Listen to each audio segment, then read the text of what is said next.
Hello everyone, कैसे हैं आप सभी। तो आप सभी को पता है जैसे कि केवीएस की वैकेंसी आउट हो चुकी है, जिसका आप बेसब्री से इंतज़ार कर रहे थे और उसका पैटर्न भी चेंज हो गया है। तो इसलिए ही और जो टायर 1 है वो सबके लिए कॉमन है, उसमें कॉमन सब्जेक्ट्स ही आ रहे हैं। तो आज मैं लेकर आई हूँ आपके लिए एक्सपेक्टेड क्वेश्चंस जो आपके लिए बहुत ज़्यादा हेल्पफुल होंगे। तो आज मैं आपको हिंदी का करवाऊंगी, उसका हिंदी के एक्सपेक्टेड क्वेश्चंस क्या होंगे। और अगर आप इस वीडियो को अच्छे से रिस्पॉन्स देते हैं तो मैं ऐसे ही और सब्जेक्ट्स की वीडियो भी और प्रीवियस ईयर आपके लिए लेकर आऊँगी, जो आपके लिए बहुत ज़्यादा हेल्पफुल होंगे। तो अगर आपने चैनल को सब्सक्राइब नहीं किया है और आप केवीएस की प्रिपरेशन कर रहे हैं तो प्लीज़ चैनल को सब्सक्राइब कर लेना और ऐसे ही मेरी वीडियो को प्यार देते रहना। तो चलिए शुरू करते हैं। तो हमारा फर्स्ट क्वेश्चन है, उसमें हमें पैराग्राफ दे रखा है, उस पैराग्राफ पढ़ के हमें क्वेश्चंस के आंसर देने हैं। तो फर्स्ट है, इस वैज्ञानिक, पहले हम क्या करेंगे, पहले हम पैराग्राफ पढ़ेंगे, उसके बाद क्वेश्चंस का आंसर देंगे। इस वैज्ञानिक युग में मनुष्य एक रेंगता हुआ कीड़ा बनकर रह गया है। प्रौद्योगिक प्रगति की चकाचौंध में उसका सचेत अस्तित्व खो सा गया है।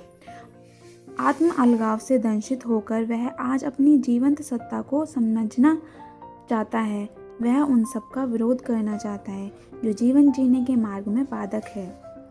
तो गद्यांश के क्वेश्चन फर्स्ट है हमारा, गद्यांश के अनुसार रेंगता हुआ कीड़ा का तात्पर्य एक ऐसा प्राणी है। इसका आंसर क्या होगा, रेंगता हुआ कीड़ा बनकर रह गया मतलब वैज्ञानिक युग में मनुष्य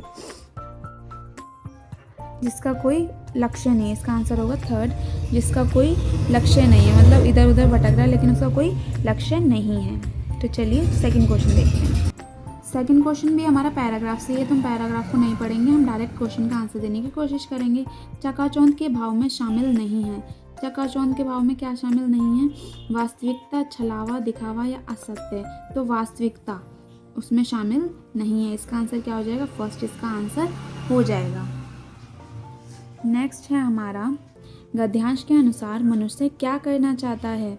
गद्यांश के अनुसार क्या करना चाहता है मनुष्य, वैज्ञानिक प्रगति को बढ़ाना चाहता है, प्रौद्योगिक प्रगति को बढ़ाना चाहता है, या अपने अस्तित्व के लिए पढ़ना, या फिर अपने अस्तित्व को समझना। तो क्या करना चाहता है, अपने जीव सत्ता को समझना चाहता है, मतलब अपने अस्तित्व को समझना चाहता है। इसका आंसर होगा। नेक्स्ट क्वेश्चन इज, गद्यांश के अनुसार मनुष्य उन सभी का विरोध करना चाहता है जो, मनुष्य किसका विरोध करना चाहता है, सही उसके सहयोगी मित्र नहीं हैं, प्रौद्योगिक प्रगति को नकारते हैं, जीवन जीने में बाधा पैदा करते हैं, या जीवन को सुगम बनाते हैं। इसका आंसर होगा थर्ड, जीवन जीने में बाधा पैदा करते हैं। ठीक है। नेक्स्ट है हमारा, समूह से भिन्न शब्द। इन सब जो चार हमें शब्द दिए हैं इसमें से जो अलग है, ऑड वन आउट का समझ सकते हो आप, उसको आपको अलग करना है।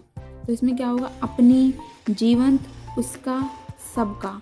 तो इसका आंसर क्या होगा, जीवंत। तो इसका आंसर होगा आंसर नंबर सेकंड, जीवंत इसका आंसर होगा। नेक्स्ट क्वेश्चन है हमारा, जिसके हृदय में ममता नहीं है के लिए एक शब्द। तो जिसके हृदय में ममता नहीं होगी तो उसका क्या होगा, इसका आंसर होगा निर्मम। जिसके हृदय में ममता नहीं है उसमें क्या क्या होगा, निर्मम। नेक्स्ट क्वेश्चन है, नील गगन का शांत हृदय था, रो रहा। पंक्ति में कौन सा अलंकार है, तो पंक्ति में कौन सा अलंकार है, रूपक अलंकार है। कौन सा अलंकार है, रूपक।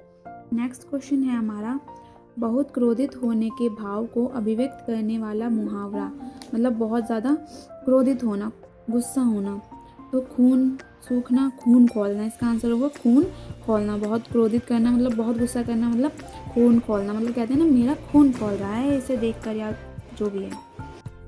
नेक्स्ट क्वेश्चन है, प्रत्यक्ष को प्रमाण की आवश्यकता नहीं होती। जो जुड़ी लोकोक्ति है, मतलब प्रत्यक्ष को प्रमाण की मतलब ना रहेगा बांस ना बजेगी आंसू, ये तो नहीं होगा। हाथ कंगन को आरसी क्या, ये भी नहीं होगा। जब तक सांस तब तक आस, ये भी नहीं। डूबते को तिनके का सहारा। तो इसका आंसर क्या होगा, हाथ कंगन को आरसी क्या, इसका आंसर सही होगा। नेक्स्ट क्वेश्चन इज, मधु का अर्थ नहीं है। मधु मतलब क्या होता है, मधु मतलब मीठा शहद समझ सकते हो आप। तो शहद होगा, पुष्प होगा, चैत। चैत तो उसको बोलते हैं, महीने का नाम है चैत। तो इसका आंसर होगा चैत। नेक्स्ट है, चिंता मुक्त समस्त पद का विग्रह क्या होगा, चिंता से मुक्त। चिंता मुक्त मतलब चिंता से मुक्त इसका आंसर होगा। तो चलिए नेक्स्ट क्वेश्चन की तरफ मूव करते हैं। यहाँ पे देखो एक संधि विच्छेद का आपको दे रखा है सम प्लस योग, तो इसका होगा संयोग, ऐसे लिखते हैं संयोग, इस पर बिंदी लगती है, ठीक है, और बाकी सारे इसके गलत हैं। नेक्स्ट है उद्धार का संधि विच्छेद करना है। इसमें क्या आपको संधि विच्छेद करके बताना था, इसमें करके दिखाना है, मतलब अलग अलग। इसका होगा उत प्लस धार, उद्धार, उद्धार, ठीक है। नेक्स्ट है जिसकी आलोचना की जा रही है, जिसकी आलोचना की जाती है उसका क्या होगा आंसर, आलोच्य, मतलब जिसकी आलोचना की जाती है उसका आंसर क्या होगा, आलोच्य। नेक्स्ट क्वेश्चन है हमारा तत्सम शब्द का उदाहरण। तत्सम शब्द का उदाहरण क्या होगा, इसमें रोटी, रोक्ष, धोखा या रात, तो इसका आंसर होगा रोक्ष। ये तत्सम शब्द है, ठीक है। नेक्स्ट है हमारा तद्भव शब्द का उदाहरण देना, मतलब वो तत्सम था, इसमें तद्भव है। रिक्त, रक्षण, रक्षा, रस्सी, तो इसका आंसर रस्सी होगा, रस्सी इसका आंसर है। तद्भव शब्द क्या है हमारा, रस्सी। नेक्स्ट है हमारा कनक कनकते सौगुनी मादकता अधिकाय, या खाए बौराए ना पार पा बौराए, तो इसका अलंकार बताना है, कौन सा अलंकार है, तो इसका आंसर होगा यमक अलंकार इसमें होगा, इसका आंसर क्या होगा, सेकंड। नेक्स्ट क्वेश्चन है वायु के समान वेग के लिए समस्त पद, मतलब वायु के समान वेग का क्या होगा, वायु वेग, वायु वेग। नेक्स्ट क्वेश्चन है हमारा पथ भ्रष्ट, समस्त पद का विलय किया जाए। पथ भ्रष्ट मतलब पथ से भ्रष्ट, पथ से जो भ्रष्ट हो गया है, मतलब जो अपने रास्ते से भटक गया है। नेक्स्ट है कमला, श्री, हरिप्रिया आदि शब्द किसकी ओर संकेत करते हैं, कमला, श्री, हरिप्रिया, तो इसका आंसर होगा हमारा लक्ष्मी, लक्ष्मी जी को ये शब्द जो है हम कमला, श्री और हरिप्रिया इंडिकेट करते हैं। तो ये थे हमारे आज के हिंदी के KVS के कुछ प्रीवियस ईयर और एक्सपेक्टेड पेपर जो आपको लिए बहुत ज़्यादा हेल्पफुल होंगे। आपको पता है नेगेटिव मार्किंग आ रही है, तो बहुत ही ध्यान से आपको पेपर करना रहेगा इस बार, और अच्छे से तैयारी कीजिए। अगर आपको ये वीडियो हेल्पफुल लगी है तो प्लीज़ वीडियो को लाइक करना और कमेंट में बताना आपको और किस सब्जेक्ट का PYQs चाहिए। तो चलिए मिलते हैं नेक्स्ट वीडियो में, टिल देन बाय बाय। और हाँ, अगर आपको डिटेल्ड वीडियो भी चाहिए KVS नोटिफिकेशन से रिलेटेड, तो आप उसके लिए भी मुझे कमेंट कर सकते हैं। हम आपको हर एक पैटर्न डिटेल में आपको समझा दूँगी और अपनी तैयारी आप अच्छे से कर सकते हैं।